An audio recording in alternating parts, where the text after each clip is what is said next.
Process നമ്മൾ medical ടേംസിൽ പറയും. അതാണ് ഏറ്റവും സാധാരണമായി കണ്ടുവരുന്ന ഹൃദ്രോഗത്തിനുള്ള കാരണം.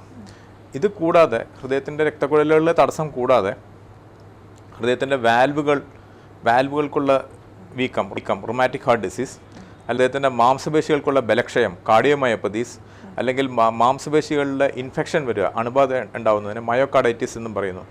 ഇങ്ങനെ പല രീതിയിലും ഹൃദയത്തിന് അസുഖങ്ങൾ വരാം. പക്ഷേ ഇതിൽ ഏറ്റവും കൂടുതൽ സാധാരണമായി കണ്ടുവരുന്നത് നമ്മുടെ ഹൃദയത്തിൻ്റെ രക്തക്കുഴലുകളിലെ തടസ്സം, അതെറോസ്ക്ലീറോസിസ്, കൊളസ്ട്രോളോ അല്ലെങ്കിൽ കൊഴുപ്പടിഞ്ഞിട്ട് ഉണ്ടാകുന്ന ബ്ലോക്കുകൾ, അതാണ് നമ്മുടെ ഹൃദ്രോഗത്തിന് ഏറ്റവും കൂടുതൽ, മലയാളികളിൽ നിന്ന് ഏറ്റവും കൂടുതൽ ഹൃദ്രോഗത്തിന് കാരണമായിട്ടുള്ള അസുഖം.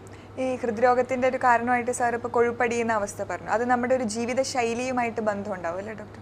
തീർച്ചയായും ഇതൊരു ജീവിതശൈലി രോഗം, ലൈഫ് സ്റ്റൈൽ ഡിസീസ് എന്ന് നമ്മൾ ഇംഗ്ലീഷിൽ പറയുന്ന പുതിയ ജീവിതശൈലി മൂലം ഉണ്ടാകുന്നൊരു അസുഖമാണത്.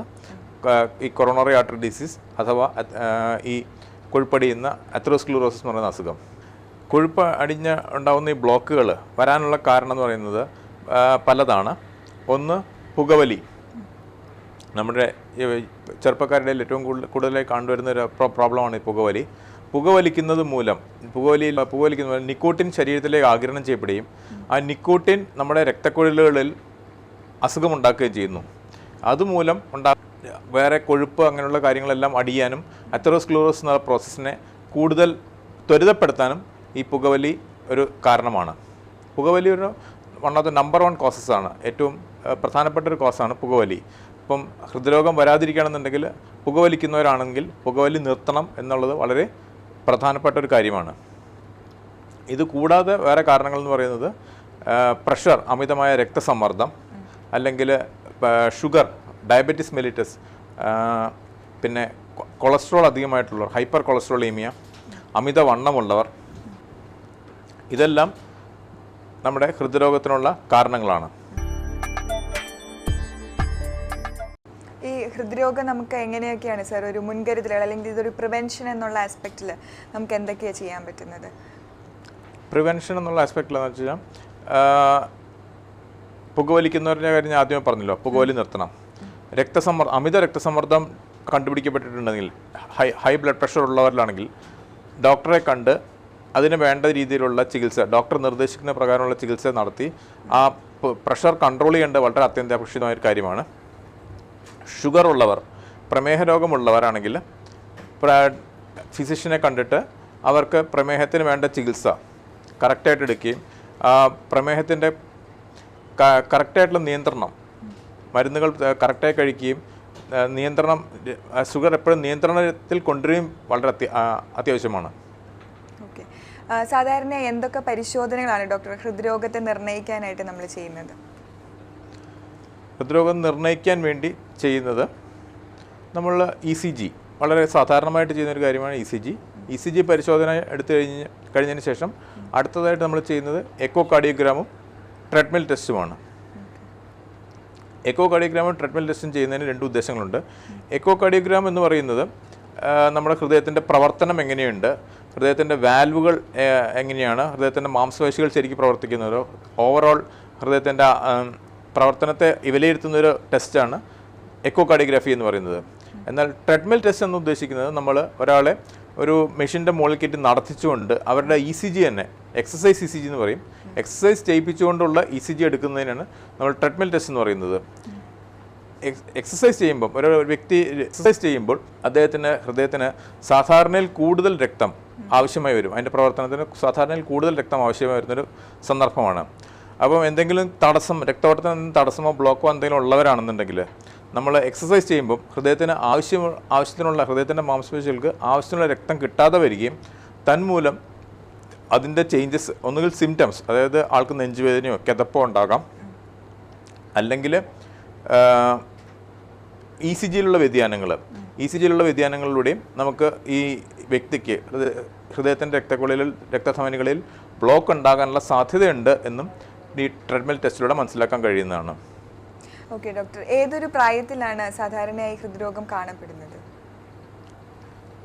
സാധാരണയായിട്ട് പുരുഷന്മാരിൽ ഒരു 35-40 വയസ്സ് പ്രായം കഴിയുമ്പോഴും, പുകവലിക്കുന്നവരാണെങ്കിൽ അതിനു മുമ്പേ വളരെ ചെറുപ്പത്തിലെ മുതലേ അവർക്ക് അസുഖം കാണാൻ സാധിക്കും. സ്ത്രീകളിൽ യൂഷ്വലി അവരുടെ മെനോപോസ് ആവർത്ത വിരാമത്തിന് ശേഷമായിരിക്കും അവർക്ക് യൂഷ്വലി കണ്ടുവരിക. എന്നാൽ പ്രമേഹ രോഗമുള്ള സ്ത്രീകളിൽ അതിനു മുമ്പും കണ്ടുവരാറുണ്ട്. അപ്പോൾ ഒരു 40-45 വയസ്സിന് ശേഷമായിരിക്കും സാധാരണഗതിയിൽ സ്ത്രീകൾക്ക് വരാറുള്ളത്. എന്നാൽ പ്രമേഹ രോഗമുള്ളവരിൽ അത് കുറച്ചുകൂടെ നേരത്തെ 30 വയസ്സിലും 35 വയസ്സിലുമൊക്കെ കണ്ടുവരാറുണ്ട്. ഈ ഹൃദ്രോഗത്തിനുള്ള ഒരു സാധ്യത നമുക്ക് നേരത്തെ നിർണ്ണയിക്കാനായിട്ട് സാധിക്കും? അതിനെന്തെങ്കിലും പരിശോധനകൾ ചെയ്യാൻ സാധിക്കും? ഒന്ന് നമ്മുടെ ഈ നേരത്തെ പറഞ്ഞ കാര്യങ്ങൾ, പ്രഷർ, ഷുഗർ, അതെല്ലാം, കൊളസ്ട്രോൾ, അതെല്ലാം ചെക്ക് ചെയ്യാം. ബ്ലഡ് പ്രഷർ സാധാരണയായി 140-90 താഴെ ആയിരിക്കണം. ഷുഗർ ഫാസ്റ്റിങ്ങിലാണെങ്കിൽ ഒരു 100 അതിൽ താഴെയായിരിക്കും. ആഹാരം കഴിഞ്ഞതിന് ശേഷമുള്ള ഷുഗറാണ് നോക്കുന്നതെങ്കിൽ ഒരു 140 താഴെ നിൽക്കണം. 100-നും 126-നും ഇടയ്ക്കാണ് ഫാസ്റ്റിംഗ് ബ്ലഡ് ഷുഗർ എങ്കിൽ നമ്മളതിനെ ഇംപയർഡ് ഫാസ്റ്റിംഗ് ഗ്ലൂക്കോസ്, അതായത് അവർക്കൊരു പ്രമേഹ രോഗം വരാൻ സാധ്യതയുള്ളൊരു വ്യക്തിയായിട്ട് കണക്കാക്കും. എന്നാൽ 140-നും 200-നും ഇടയ്ക്കുള്ളതാണെങ്കിൽ അവർക്കും പ്രമേഹ രോഗം വരാൻ സാധ്യതയുള്ളൊരു വ്യക്തിയായിട്ടാണ് ആഹാരത്തിന് ശേഷമുള്ള ബ്ലഡ് ഷുഗർ 140-നും 200-നും ഇടയ്ക്കാണെങ്കിൽ അതുവരെയും പ്രമേഹ രോഗം വരാൻ സാധ്യതയുള്ളൊരു വ്യക്തിയായിട്ടാണ് കണക്കാക്കപ്പെടുന്നത്. ഫാസ്റ്റിംഗ് ബ്ലഡ് ഷുഗർ 126-ന് മുകളിലും ആഹാരം കഴിഞ്ഞുള്ള ഷുഗർ 200-ന് മേലെയുമാണെങ്കിൽ അവരെ പ്രമേഹ രോഗികളായിട്ടും കണക്കാക്കപ്പെടും. അപ്പം ഇങ്ങനെ അമിതമായിട്ടുള്ള ഷുഗർ ഉള്ളവരാണെങ്കിൽ അതിനുള്ള ട്രീറ്റ്മെൻറ്റ് എന്താണെന്ന് വെച്ച് കഴിഞ്ഞാൽ അത് ഫിസിഷ്യനെ കണ്ട് വേണ്ട രീതിയിൽ ചെയ്യേണ്ടതാണ്. പിന്നെ കൊളസ്ട്രോൾ ഉള്ളവരാണെന്നുണ്ടെങ്കിൽ വേറെ പ്രത്യേകിച്ച് അസുഖങ്ങളൊന്നുമില്ല, കൊളസ്ട്രോൾ മാത്രമേ കൂടുതലുള്ളെങ്കിൽ നമ്മളതിന് മരുന്ന് കഴിക്കണോ വേണ്ടയോ എന്ന് നിശ്ചയിക്കുന്നത് എങ്ങനെയാണെന്ന് വെച്ച് കഴിഞ്ഞാൽ ചീത്ത കൊളസ്ട്രോൾ, അതായത് LDL കൊളസ്ട്രോൾ എന്ന് പറയുന്നത് ചീത്ത കൊളസ്ട്രോൾ 190 മില്ലിഗ്രാമിന് മീതെയാണെന്നുണ്ടെങ്കിൽ അവർ മരുന്ന് കഴിച്ചേ മതിയാകൂ. ഒരു 130-നും 190-നും ഇടയിലാണെന്നുണ്ടെങ്കിൽ അവർ ശ്രദ്ധിക്കണം, കുറച്ചുകൂടെ ആഹാര കാര്യങ്ങൾ പ്രത്യേകം ശ്രദ്ധിക്കണം. ഈ റെഡ് മീറ്റ് ഒഴിവാക്കണം. റെഡ് മീറ്റ് എന്ന് ഉദ്ദേശിക്കുന്നത് ബീഫ്, മട്ടൺ, പോർക്ക് എന്നുള്ളതാണ്. റെഡ് മീറ്റ് ഒഴിവാക്കണം. പിന്നെ ഫ്രൈഡ് ആയിട്ടുള്ള ഭക്ഷണം, വറുത്ത് പൊരിച്ച ഭക്ഷണം ഒഴിവാക്കണം. ബേക്കറി പലഹാരങ്ങൾ ഒഴിവാക്കണം. അമിതമായിട്ട് മധുരം കഴിക്കുന്ന ഒഴിവാക്കണം. അതെല്ലാം ഈ ഡയറ്റ് കൺട്രോൾ അവരിൽ വലിയൊരു ഫാക്ടറാണ്. എന്നാൽ അവർ മരുന്ന് കഴിക്കേണ്ടതില്ല. പക്ഷേ ഒരു ഈ 130-ന് മേലെയാണ് ചീത്ത കൊളസ്ട്രോൾ എങ്കിലും അവർക്ക് പ്രമേഹ രോഗമോ ഹൃദ്രോഗമോ നേരത്തെ ഉണ്ടെങ്കിൽ അവർ മരുന്ന് കഴിച്ചേ മതിയാവുള്ളൂ. നേരത്തെ പ്രമേഹ രോഗമോ ഹൃദ്രോഗമോ ഉള്ള ഒരാൾക്ക് ചീത്ത കൊളസ്ട്രോൾ 100-ന് മീതെയാണെങ്കിൽ തന്നെ നമ്മൾ മരുന്ന് കൊടുത്തേ പറ്റുള്ളൂ.